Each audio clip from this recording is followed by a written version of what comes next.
Colours புது ஃபேஷனோட தி சென்னை சில்க்ஸ்ல இந்த பொங்கலை ஓஹோன்னு கொண்டாடுங்க. தி சென்னை சில்க்ஸ் ஸ்ரீநகர், வேளச்சேரி, கோபேட் மற்றும் திருவள்ளூர். நண்பர்களே, மகனை பாராட்டினார் வைரமுத்து என்று நீங்கள் செய்தி போட்டு விடாதீர்கள்.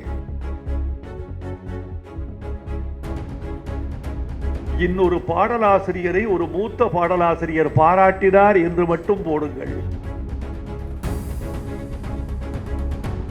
வள்ளுவன் தன்னை உலகினுக்கே தந்து வான்புகழ் கொண்ட தமிழ்நாடு என்று சொல்கிறோமே, வள்ளுவன் தன்னை உலகினுக்கு தந்தோ, யார் வாங்கிக் கொண்டார்கள் என்பதுதான் கேள்வி.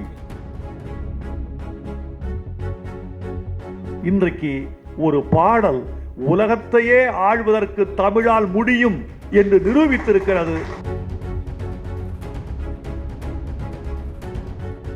மிக எளிமையான காரியம் அல்ல இவர்கள் நிகழ்த்தி இருப்பது. தமிழை தமிழாகவே உலக அரங்கில் ஐநாவின் துணை அமைப்புகளுள் ஒன்றான யுனிசெஃப் நிறுவனத்தின் வாயிலாக வேர்ல்டு ஸ்டூடெண்ட் ஆந்தம், உலக மாணவர் கீதம், இது உள்ளூர் மாணவர் கீதம் அல்ல, உலக மாணவர் கீதம் என்ற முத்திரையோடு இந்த பாடல் சர்வதேச அளவில் புகழ் பெற்று ஒலிக்கவிருக்கிறது என்பது எளிமையான காரியம் அல்ல. எனக்கு தெரியும், இந்த போட்டி மிகுந்த உலகத்தில் எவையெல்லாம் தடையாக இருக்கும் என்பதை நான் அறிவேன். அந்த தடைகளையெல்லாம் தாண்டி தமிழை உலகத்தின் உச்சிக்கு கொண்டு சென்றிருக்கிற இந்த பெருமக்களை நான் பாராட்டுகிறேன். இதில் நான் அடைகிற பெருமையெல்லாம் ஒன்றுதான், வைகை நதிக்கரையிலிருந்து தமிழை உலகத்தின் நதிக்கரைகளுக்கு கொண்டு சென்றிருக்கிறீர்கள். இது எனக்கு பெருமையாக இருக்கிறது. நண்பர்களே, இந்த பாடலை எழுதியவர் மதன் கார்கி என்பதில் நான் தந்தையாக அல்ல, ஒரு தமிழனாக பெருமைப்படுகிறேன். அனில் சீனிவாசன் அவர்கள் முன்மொழிய இந்த பாட்டு ஒரு உலக அரங்கை தொட்டிருக்கிறது. அவரையும் நான் வாழ்த்துகிறேன். எனக்கு மகிழ்ச்சி. இந்த வரிகளை பார்த்தேன். இந்த வரிகளில் இருக்கிற எளிமை என்பதை விட, இந்த வரிகளில் தமிழ் கோலோச்சுகிறது என்பதை விட, இந்த பாடலில் அலங்காரங்கள் அதிகம் இல்லை என்பதை விட, இந்த பாடலில் இருக்கிற சத்தியம், உண்மை, நேர்மை, அதுதான் இந்த பாட்டுக்கு உலக அரங்கத்தின் அங்கீகாரத்தை பெற்று தந்திருக்கிறது என்று நான் நினைக்கிறேன்.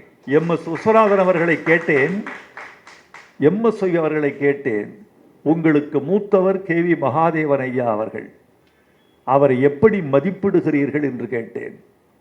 அவர் மாதிரி பொருள் தெரிந்து இசையமைப்பவர்களை நான் பார்த்ததில்லை என்று சொன்னார்.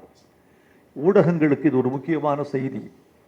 பொருள் தெரிந்து தமிழின் பொருளை வாங்கி இசையமைக்கக்கூடியவர் கே.வி. மகாதேவன் அவர்களைப் போல் யாரையும் பார்த்ததில்லை. ஒரு எடுத்துக்காட்டு சொல்ல முடியுமா?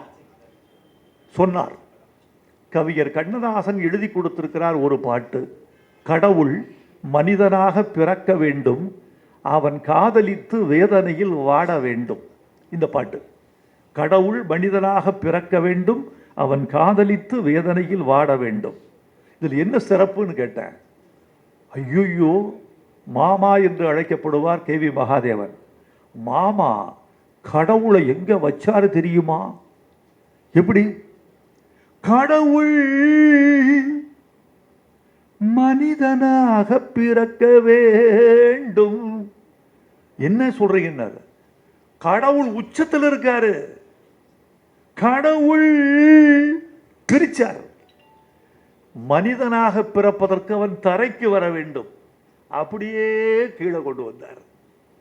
அந்த உணர்வு, பொருள், அந்த செயல் எல்லாம் தெரிகிற மாதிரி இசையமைக்க வேண்டும்.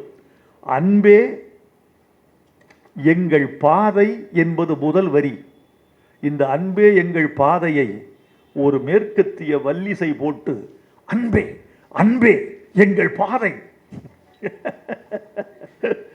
இதுவே ஒரு வன்முறையாகிவிடும். ஆனால் அன்பே எங்கள் பாதை, அறிவே எங்கள் பயணம், அச்சமில்லா நெஞ்சம் கொண்டால் அழகாய் எங்கள் உலகம் என்று எளிமையாக எழுதியிருக்கிறார் மதன் கார்கி.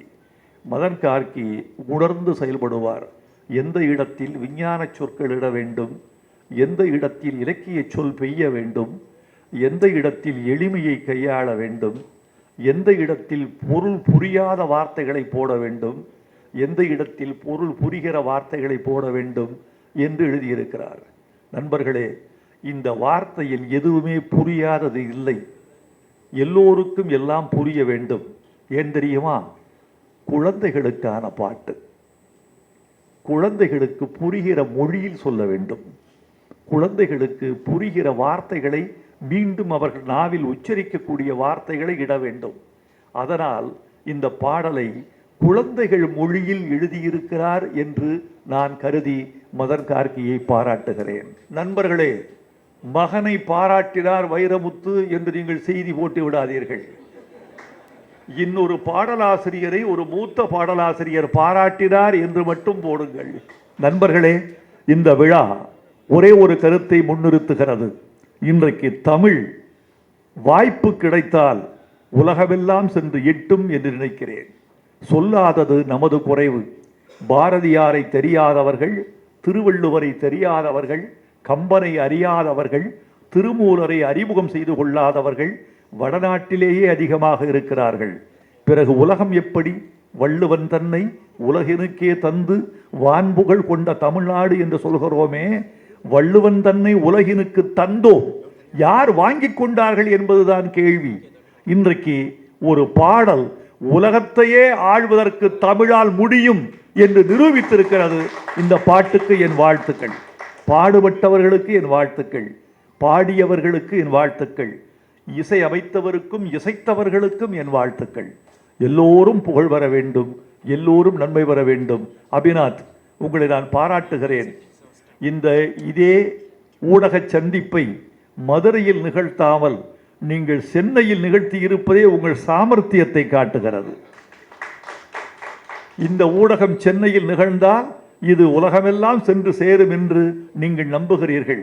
ஒரு உலகப் பெருமையை இந்த குழுவினர் தமிழுக்கும் தமிழர்க்கும் ஈட்டி தந்திருக்கிறார்கள். ஊடக உறவுகளே, நீங்கள் இதை உலகுக்கு சேர்க்க வேண்டும் என்று உங்களை கேட்டுக்கொள்கிறேன். வாழ்க கல்வி, வெல்க தமிழ். நன்றி, வணக்கம். செய்திகளை உடனுக்குடனும் துல்லியமாகவும் தெரிந்து கொள்ள சப்ஸ்கிரைப் பண்ணுங்க.